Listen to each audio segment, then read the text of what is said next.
Saudara-saudari, para pecinta Rumah Karmel yang terkasih dalam Kristus Tuhan, kita bertemu kembali dalam edisi Renungan Mingguan.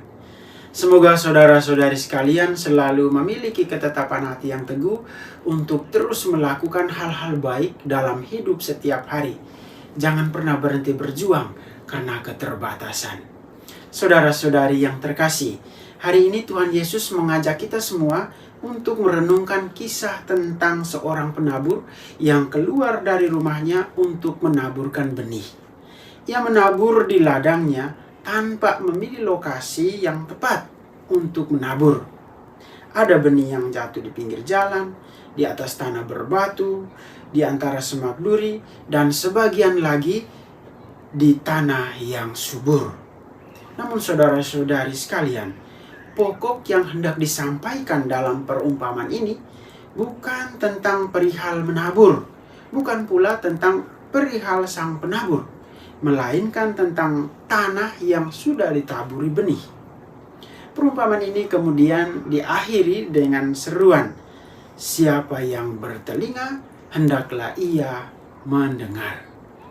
Saudara-saudari sekalian, dalam alam pikiran orang Yahudi, telinga adalah jalan untuk memperoleh pengertian dan kebijaksanaan.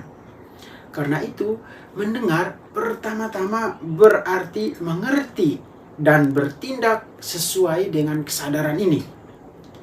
Ayat ini mengajak kita semua untuk menyadari bahwa memang ada tanah yang subur dan ada tanah yang tidak menghasilkan apa-apa. Lalu apa yang bisa diperbuat? Bila melihat benih yang jatuh di tanah yang beraneka ragam ini, bagaimana reaksi kita semua? Dalam perumpamaan ini kita melihat ada dua macam tanah. Ada tanah yang dapat memberi hasil dan ada tanah yang tetap mandul. Penyebabnya ada bermacam-macam.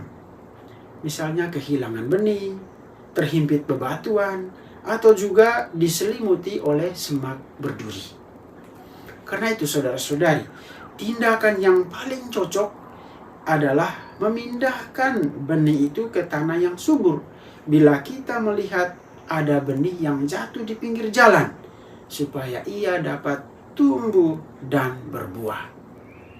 Jika melihat benih yang jatuh di bebatuan, kita pindahkan batu-batunya supaya benihnya dapat tumbuh subur.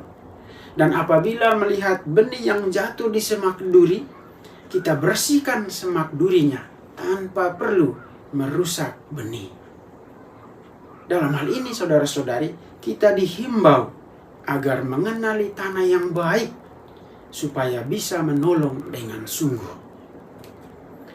Saudara-saudari sekalian, penabur itu adalah Allah sendiri, benih adalah firman-Nya, dan tanah adalah simbol dari hati manusia.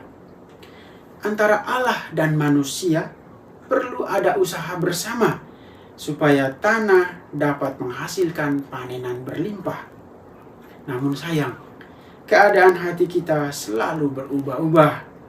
Kadang seperti tanah di pinggir jalan, seperti tanah yang berbatu-batu, dan juga seperti tanah yang diselimuti semak berduri.